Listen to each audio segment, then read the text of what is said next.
Good morning, everyone. I'm Paula, I'm Nayla. I'm Catherine. And I'm Ryan. and today we're going to discuss the problems with animal rights. We're also going to discuss possible solutions to protect these animals and to prioritize these ideas much better. So, a report made by researchers from the Zoological Society of London and the World Wildlife Foundation have estimated that by 2020, over two-thirds of the species will have declined by then, causing a new geological era where humans will completely dominate the planet, which is dangerous because humanity is dependent on nature. Artificial cloning is currently one of the new solutions brought to light. Artificial cloning is a complex process used by scientists, and they're currently using it to learn how they can save animal populations as well as alter and engineer certain species and their clones for the benefit of the species overall in the future. I'd also like to mention the animal rights that have been infringed upon themselves, especially in animal research. So far, animal research has shown to have made not many impacts, but still, scientists are still torturing and unnecessarily killing these animals just to find a possible cure, but so far, no progress. The lack of prioritization to this issue has led to an abundance of endangerment of species and the extinction of species, and we can no longer allow this issue to be neglected and continue animals to suffer. So the government does have some impact in this. The government has passed many acts and laws, including the CITES Act, which is the Convention on International Trading of Endangered Species. This act involves over 118 different nations, and it has protected over 30,000 different plant and animal species by regulating the trading of these animals. And there have been many other acts and laws too, like the Endangered Species Act, which is only involved in America, but it does protect over 500 species that are foreign and 1,200 species in America by preventing the habitat destruction, trading, and harming these animals. And this helps to combat the two main threats to species, which are exploitation and habitat change. So even though there's problems to these laws, there actually have been ways that they've helped. And other organizations that the government has, like the EPA, even though it's the United States Environmental Protection Agency, it still does have wildlife impacts. The USDA and its subordinate agencies are directly tied to animal rights, and it came up with the Humane Slaughter Act, and it was actually not enforced until very recently after support from journalists and supporters of animal rights.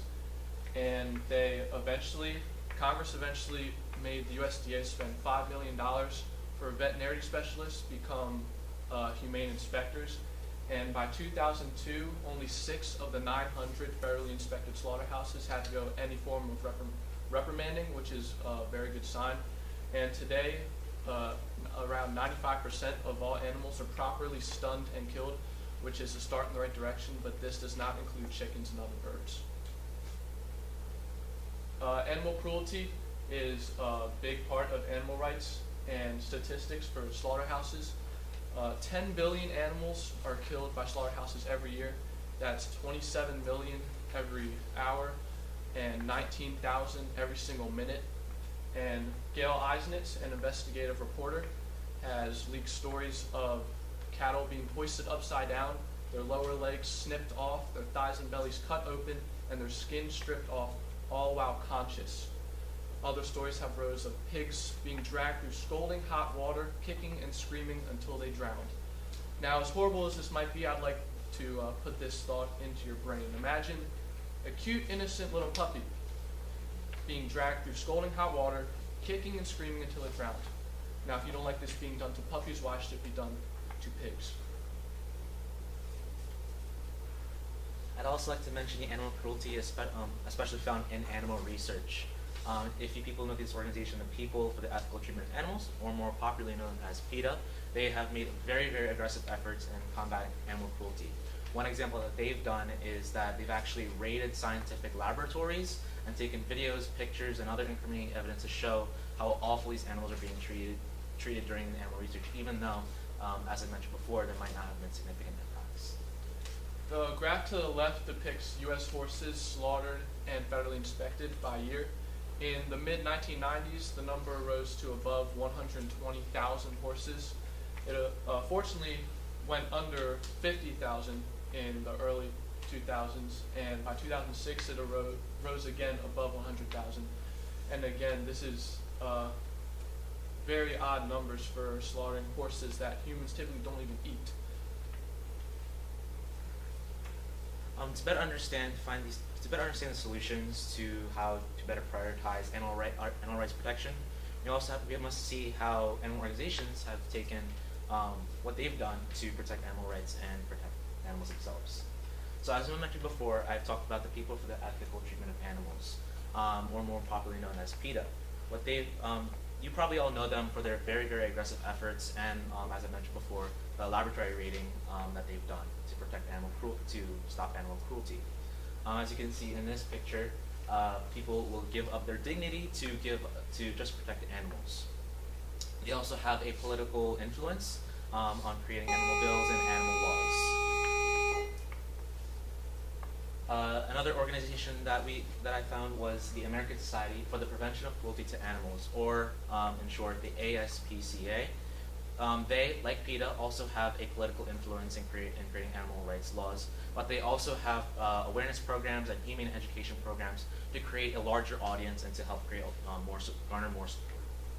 And also, when animal organizations do get involved in politics, it really does create an impact. For example, when over 10 million people from various animal organizations and animal rights activist groups protested against the high production volume chemical testing programs that used animals, an agency actually stepped in to stop the animals being used. Okay, to what extent can artificial cloning help save the animal population? And artificial cloning is a very complex process that scientists have been using, and there are many different ways to clone animals. At the moment, somatic nuclear cell transfer is the most successful, and scientists are able to altercate the genome and its chemical sociology, so they can engineer the clones to have more hair, produce more milk.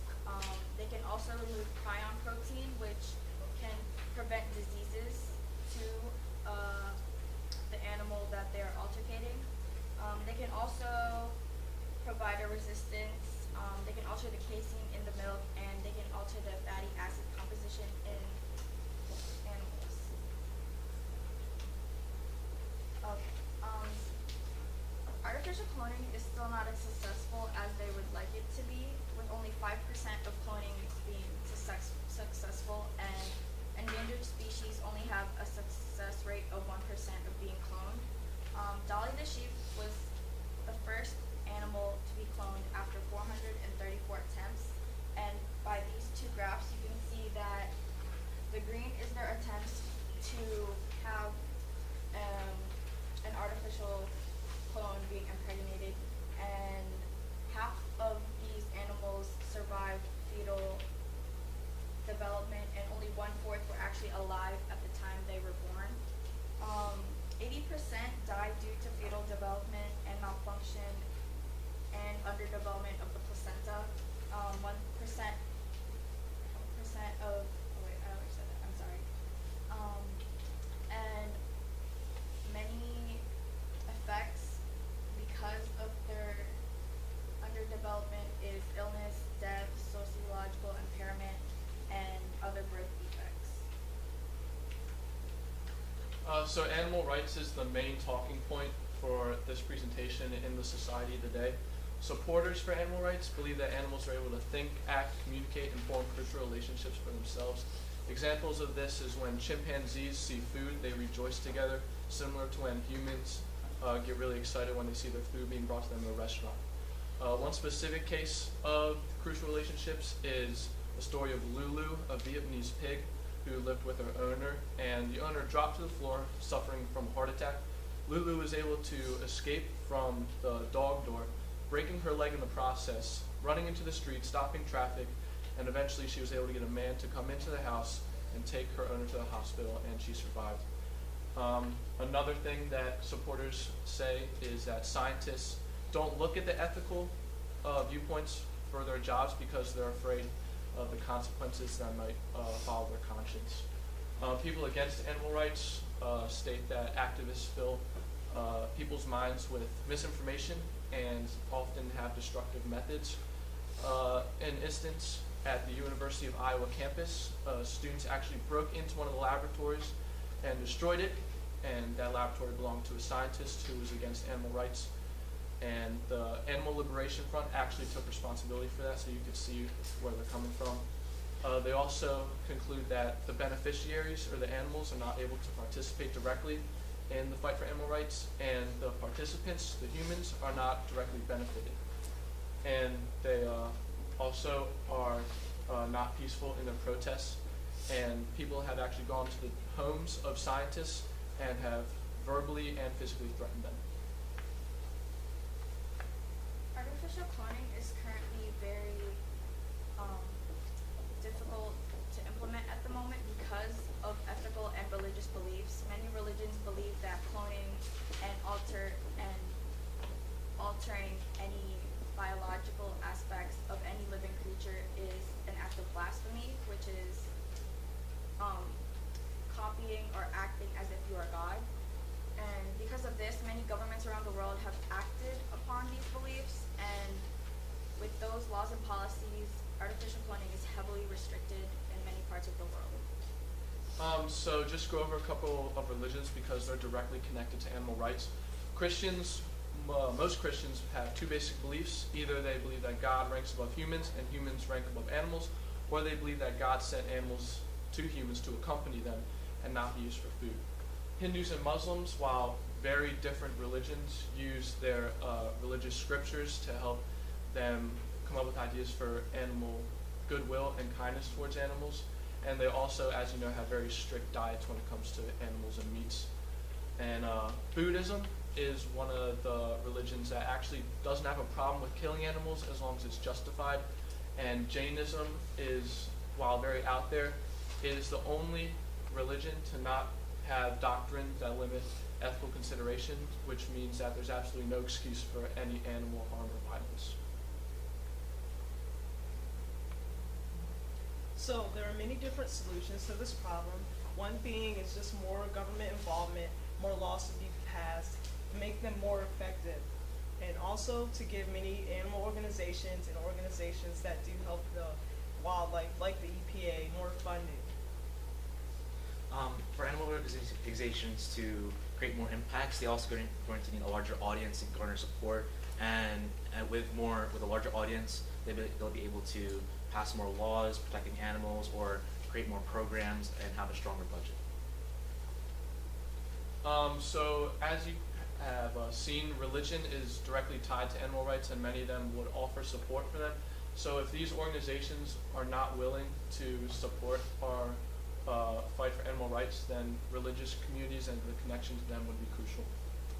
And artificial cloning and such scientific advancements can be useful in the future, but as for now, it's not something that can be implemented in the near future because of the limitations and limits to funds. So we do have some limitations, like animal protection and preservation isn't really a political issue. There are many other topics like climate change or education that are discussed. And you can see this with the EPA budget cuts. In fact, Trump's plan is going to cause the budget to be barely 1% of the federal budget. And also, if we want to focus more on creating an audience and creating more awareness programs, we're going to have to stretch our budgets. Maybe we're going to have to give up a certain part of a plan that maybe is also just as important. And scientific advancements, such as Mylands, they can't be implemented because of the limitations, which are the support from people, which is not a great amount of support, the limits to funds, and the limit of their success to find a perfect way to clone animals. It's very difficult to instantaneously change someone's mind on such an important topic, especially religious communities, because these communities are often tied up with issues they already feel are significant, and they're more than likely unwilling to just instantly divert their attention away from their current issues and focus on animal rights.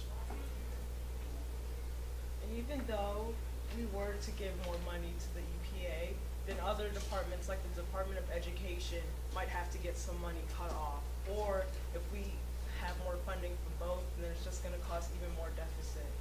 And also, if artificial cloning was to be advanced, many scientists want to use it for animal testing, which will further animal cruelty, which is obviously something that contradicts our entire point of the presentation. In conclusion, we have discussed animal preservation and different ways they can help and their limitations. And we went over different views like the political, cultural, ethical, and scientific views. It is clearly a significant issue in which we need to prioritize in our society in order to save animal populations, and it's vital that we should all work together. Although it should lead to government interaction, it starts with us being people and humans, and to realize that we need to shed some ignorance on the subject. We're not asking you to become vegans or give up your pets. We're just asking you to pay attention to these animal problems. Thank you. Move forward, stay. You guys, if you did your team evaluation, just fold it in half and put it on my table and put the team evaluation. You guys go to second period. You guys are gonna get a pass so I can do your oral defense. And you'll come up to the mic for the oral defense. So fold your team evaluation in half, put it on the table. Put the rubric on the table. If you don't have time, don't grade it. Okay?